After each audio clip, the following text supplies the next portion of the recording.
উনি সরাসরি কোনো দুর্নীতিতে অংশ নিয়ে নাই, উনার আত্মীয় স্বজন চোর ছিল, এগুলা দুর্নীতিতে অংশ নিয়েছিলেন, তিনি সেখানে চুপ ছিলেন। কিভাবে সম্ভব হলো তারা তিনি এত হাজার কোটি টাকা তিনি ইয়ে করেছেন, কিভাবে পেয়েছে? রাষ্ট্র থেকে সুবিধা পেয়েছে। কিভাবে পেয়েছে? আজকে তো পত্রিকা এসছে, অনেকগুলা কাহিনী আসছে। তো আপনি এই যে বড় বড় সেক্টর প্রজেক্ট করেছেন, জ্বালানি প্রজেক্ট করেছেন, এই চোররা তো এইখান থেকেই ইনকাম করেছে। এবং শেখ হাসিনার উদ্ধৃতি দিয়ে বলা হয়েছে যে যখনই এই চোরটাকে আমি ইয়ে থেকে ক্যাবিনেট থেকে বের করে দিতে চেয়েছি, তখনই আমার কাছে ফোন এসেছে জয়ের, আমার কাছে ফোন এসেছে ববির, আমার কাছে ফোন এসেছে রেহানার। তার মানে কি এরা গ্যাং হিসাবে কাজ করেছে? শেখ হাসিনাকে অনেকে অনেক ভাবে দোষী করে, আমিও ব্যক্তিগতভাবে ওনাকে অনেক সমালোচনা করি, কিন্তু আমি এইটাও বিশ্বাস করি যে উনি সরাসরি কোনো দুর্নীতিতে অংশ নিয়ে নাই, উনার আত্মীয় স্বজন চোর ছিল, এগুলা দুর্নীতিতে অংশ নিয়েছিলেন, তিনি সেখানে চুপ ছিলেন, তার অপরাধ হচ্ছে ওইটা। জি, খুব ভালো বলেছেন। কিন্তু ধরেন গত 8 মাসে নসরুল আহমেদ বিপু তিনি হাজার কোটি টাকা সম্পদ বিক্রি করেছেন। তাদের এই সম্পদ এখন পাহারা দিচ্ছে কারা? কাদের মাধ্যমে তিনি তারা এগুলো বিক্রি করছেন? এই যে যারা আছে বিএনপি, জামাত, তারপরে এনসিপি, মানে আরো চোরে যারা চোরে আছে, মাসতুত ভাই, চোরে চোরে এটা মাসতুত ভাই। সবকালে ও নাহলেও এদের সম্পত্তি থাকে কি করে? সরকারের তো উচিত এগুলাকে ধরে বাজেয়াপ্ত করে দেওয়া, এগুলা বিক্রি করার প্রশ্ন আসে কেন? সরকার করবে কিভাবে? আপনার ডক্টর ইউনূস কি করছে? সে নিজেও তো এইসব করছে। সে নিজে কি করেছে? উনি কর ফাঁকি দেওয়া ছাড়া তার কিছু করে নাই। ফাঁকি না, কর কর শুধু কর মানে কর মওকুফ করছে, শুধু তাই না, কতগুলো প্রতিষ্ঠান নিজের নামে নিয়েছে কিভাবে করে? ব্যবসা উনি সেটা তো সমালোচনা করছি, উনি রাষ্ট্র ক্ষমতায় থেকে যে সমস্ত ন্যাক্কারজনক ভাবে রাষ্ট্রকে ব্যবহার করছে। রাষ্ট্রের শীর্ষ ব্যক্তি যখন রাষ্ট্রের এই সমস্ত সুযোগ সুবিধাগুলি ভোগ করেন, কনফ্লিক্ট অফ ইন্টারেস্ট করেন, তখন তো এইসব নসরুল হামিদরা তো পার পাবেই নাকি?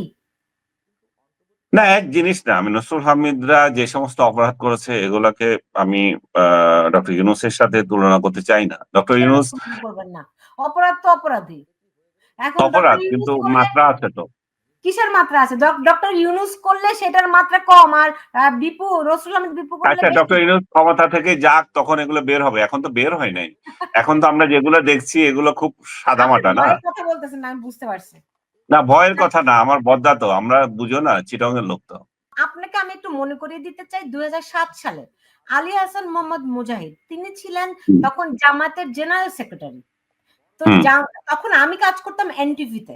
আপনি জানেন যে আমরা একটা জেনারেশন যারা সবসময় তাদেরকে প্রশ্নের মধ্যে রেখেছি যে আপনারা ৭১-এর ভূমিকার জন্য ক্ষমা চান কিনা, রাইট? এমনকি সেই ইলেকশন কমিশনে আপনার মনে আছে কিনা যে যখন নিজামীকে প্রশ্ন করা হয়েছিল, আমি তখন ইলেকশন কমিশনে আমি ছিলাম এবং প্রশ্নটা আমি করেছিলাম যে ৭১-এর ভূমিকার জন্য আপনারা ক্ষমা চান কিনা। এটা ছিল আপনার ইয়ের আমলের কথা, কি বলে এটাকে, তত্ত্বাবধায়ক না, তত্ত্বাবধায়ক সরকারের আমলের কথা, ওই মঈনুদ্দিন ফখরুদ্দিন আমল আর কি। হ্যাঁ, তো ইলেকশন কমিশনে তখন সেই নিজামী বলেছিলেন যে মিডিয়া ৭১-এর ভূমিকা এটা হচ্ছে মিডিয়ার সৃষ্টি, তারা কোনো হত্যাকাণ্ড চালায়নি। আপনি নিশ্চয়ই এটা মনে আছে। এর আগে একদম 1-to-1 আমাকে সাক্ষাৎকার দিয়েছিলেন আলী হাসান মোহাম্মদ মুজাহিদ। তিনি দুঃখ প্রকাশ করেছিলেন যে ৭১-এর ভূমিকার জন্য আমরা দুঃখ প্রকাশ করছি। হ্যাঁ, এরপরে ওইটা নিয়ে আমি বিভিন্ন তার এই কমেন্টটুকু নিয়ে আমি বিভিন্ন মুক্তিযোদ্ধাদের কমেন্ট নিয়ে একটা শো পর্যন্ত করেছিলাম এনটিভিতে তখন। এটি 2007 সালের কথা বলছি। এখন কিন্তু ওই ঘটনার পর আলী হাসান মোহাম্মদ মুজাহিদ জামাতের ভেতরে অসম্ভব রকম চাপে পড়েছিলেন, কারণ জামাত এই ভূমিকার জন্য কিছুতেই ক্ষমা চাইতে রাজি নয়। এবং আমি যদি যাই হোক, সেই পরবর্তীতে সেটা একটা উসুল করে দিয়েছে। আনিস ভাই, এখনকার সঙ্গে যদি আপনাকে মেলাই, এই যে শফিকুর রহমানকে 5ই আগস্টের পরে যখন তারা ক্ষমতা দখল করলো, সেই ক্ষমতা দখলের পরে কোন সাংবাদিকটা না তাকে জিজ্ঞেস করেছে যে আপনারা ৭১-এর ভূমিকার জন্য ক্ষমা চান কিনা? একটিবারের জন্য চেয়েছে তারা? নো, তারা শুধু বলেছে খালেদ তো জিজ্ঞেস করছে, এখানে তো খালেদ জিজ্ঞেস করছে তাকে। হ্যাঁ, এইবার তো জিজ্ঞেস করেছে, এইবার সে সরাসরি বলেছে নিঃশর্ত ক্ষমা চাই। কিন্তু এর আগে গত 10 মাসে কি বলেছে? বলেনি। এখন তারা বুঝতে পারছে বাংলাদেশের মানুষ তাদের ক্ষমা করবে না, করছে না।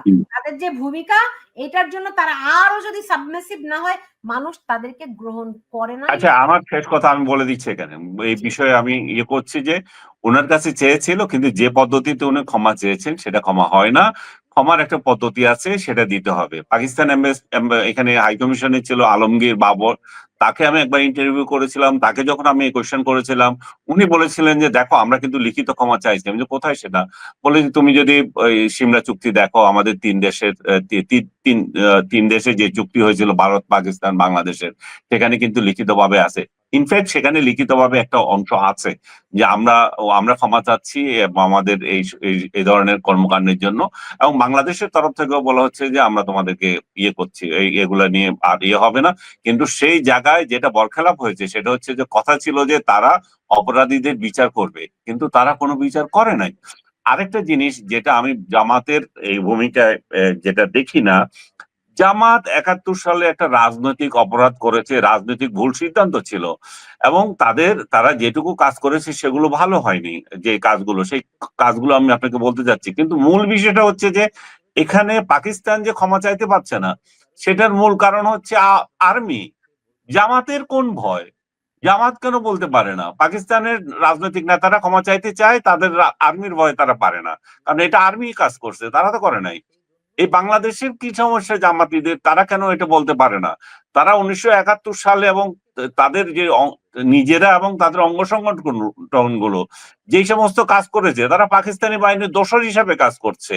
তাদের তৎকালীন সংগঠনগুলো যেমন ইসলামী ছাত্র সংঘ পাকিস্তানি সেনাবাহিনীকে সক্রিয়ভাবে সহায়তা করছে। তারা পাকিস্তানি বাহিনীর সঙ্গে মিলে হত্যাযজ্ঞ, অগ্নিসংযোগ, লুটপাটে অংশ নিয়েছে। আল বদর, আল শামস এবং তারা রাজাকার বাহিনী গঠন করছে। জামাতের নেতৃত্বে এই কুখ্যাত সশস্ত্র বাহিনী গুলো গঠন করা হয়েছিল। তারা পাকিস্তানি সেনাবাহিনীকে সহায়ক হিসেবে কাজ করছে এবং নিরীহ বাঙালি শিক্ষক, চিকিৎসক, সাংবাদিক, সংস্কৃতিজীবী এবং মুক্তিকামী ব্যক্তিদের খুঁজে খুঁজে হত্যা করছে। তারা বুদ্ধিজীবীদের হত্যাকাণ্ডের মূল হোতা। তারা এবং তাদের এই যে অঙ্গ সংগঠনের লোকগুলো এই 14 ডিসেম্বর 1971 সালে শীর্ষস্থানীয় শিক্ষক, সাহিত্যিক, সাংবাদিক, চিকিৎসকদের ধরে হত্যা করছে এবং বাংলাদেশকে মেধা শূন্য করে দেওয়ার একটা সুপরিকল্পিত ভূমিকায় তারা অগ্রণী ভূমিকা নিয়েছে। তারা মুক্তিকামী মানুষদের খুঁজে খুঁজে হত্যা করেছে, নির্যাতন করেছে, সেটা গ্রামান্তরে যেখানে যেখানে পেয়েছে।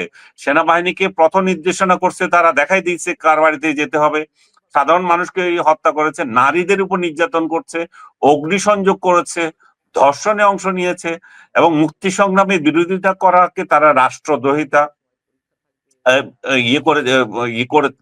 মুক্তি সংগ্রামে তারা বিরোধিতা করেছে এবং তারা রাষ্ট্রদ্রোহিতা অংশ নিয়েছিল।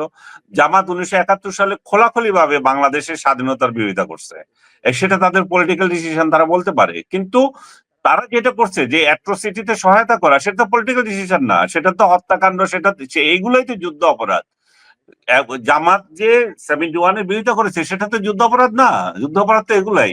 এবং তারা পাকিস্তান অখণ্ড স্লোগান তুলছে, ঠিক আছে, এগুলো তো আমার কিছু আসে যায় না এবং আমাদের কারো আপত্তি করার কিছু নাই। এখন তারা প্রচার করছে যে বাংলাদেশ গঠন এবং ইসলাম বিরোধী কাজ, পাকিস্তানকে সমর্থন দেওয়া ছিল তাদের ইসলামী দায়িত্ব, একটা ধর্মীয় দায়িত্ব ছিল।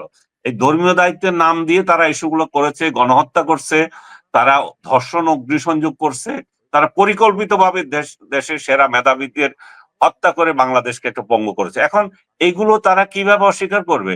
এগুলোর জন্য তো একটা 2 লাইনের খালেদ মহিউদ্দিনের সাথে 2 লাইনের বক্তৃতায় শেষ হয়ে যাবে না। এটার জন্য জাতির মুখোমুখি হয়ে ক্ষমা চাইতে হবে। এবং আমি এখানে নিজের কথা বলতে হবে, জামাতে ইসলামের যে নেতা যারা মারা গেছেন, একজন নেতা কামরুজ্জামান, তাকেও কিন্তু আমি বলেছিলাম যে কামরুজ্জামান ভাই, আমি এখানে বলে রাখি যে আমরা যে ডিপার্টমেন্ট, খালেদ মহিউদ্দিন যে ডিপার্টমেন্টে পাশ করেছি, ঢাকা বিশ্ববিদ্যালয়ের জার্নালিজম ডিপার্টমেন্টের উনি ছাত্র ছিলেন, কামরুজ্জামান ভাই।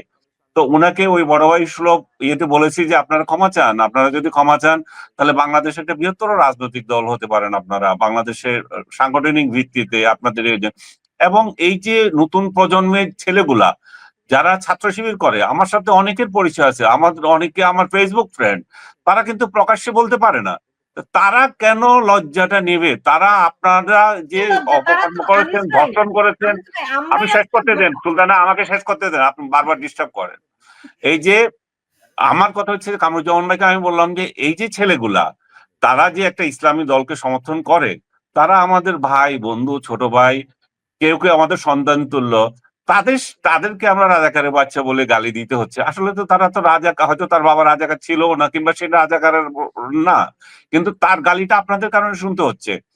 তখন উনি বললেন যে দেখো, তোমরা তো তোমাদের মতো করে বলো, দল কিন্তু দলের মধ্যে কিন্তু অন্য ঘটনা থাকে, সবকিছু বলা যায় না। তবে আমি যেটুকু শুনেছিলাম, উনি জেলখানায় থাকতে মৃত্যুর আগেও এই ব্যাপারে ব্যবস্থা নিতে বলছিলেন ক্ষমা চাও, আমি থাকি আর না থাকি। এবং উনি একটা চিঠিও দিয়েছিলেন, কোথাও কোথাও সেই চিঠিটা প্রকাশিত হয়েছে। এবং তিনি আর যে ভদ্রলোক এবার মারা গেলেন লন্ডনে, ব্যারিস্টার রাজ্জাক, তারা চেয়েছিলেন যে এই ক্ষমা চেয়ে একটা এই জাতি, এই যে যে পাপ তারা করেছিল, যে তাদের উত্তরসূরিরা করেছিল, তাদের পূর্বসূরিরা করেছিল, সেটা থেকে রক্ষা পাইতে, এবং নতুন যারা রাজনীতি করছে তাদেরকে গ্লানি থেকে রক্ষা দিতে। তারা তো, আপনি যদি দেখেন, এই যে আমি কে তুমি কে, রাজাকার রাজাকার, এই যে স্লোগান উঠলো 24-এ ঢাকা বিশ্ববিদ্যালয়ে, সেটাতে তো তারা গর্ববোধ করে নাই।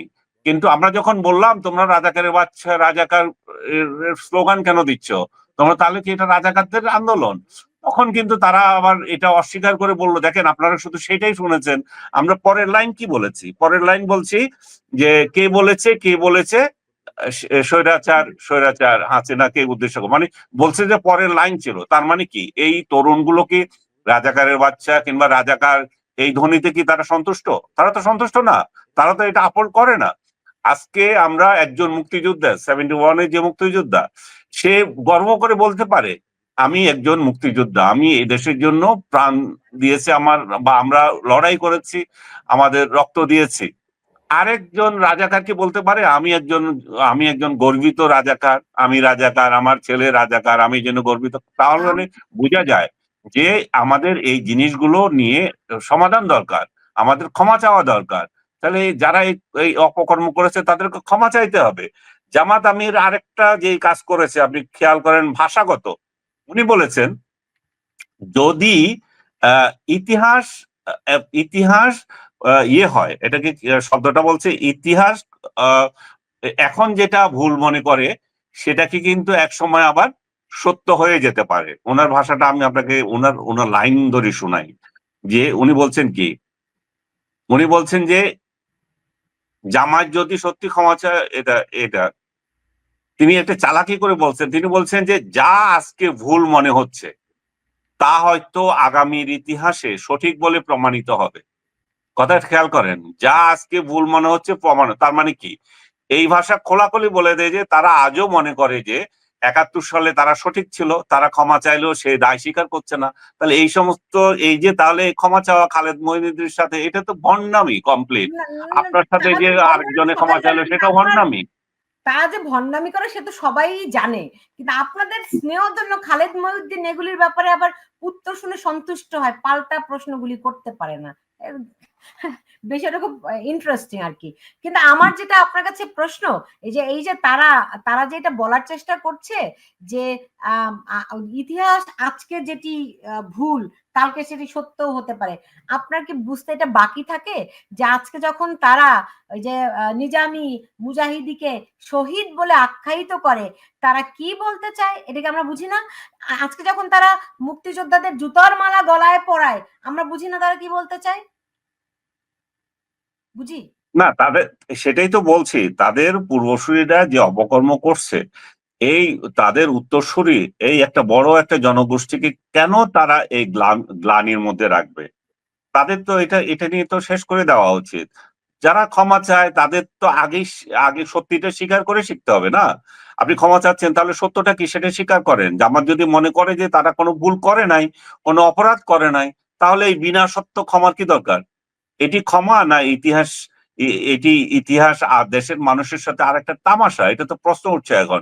আর এই তামাশা আর কৌশলী ক্ষমা মানুষ কি গ্রহণ করবে? আমার তো মনে হয় না।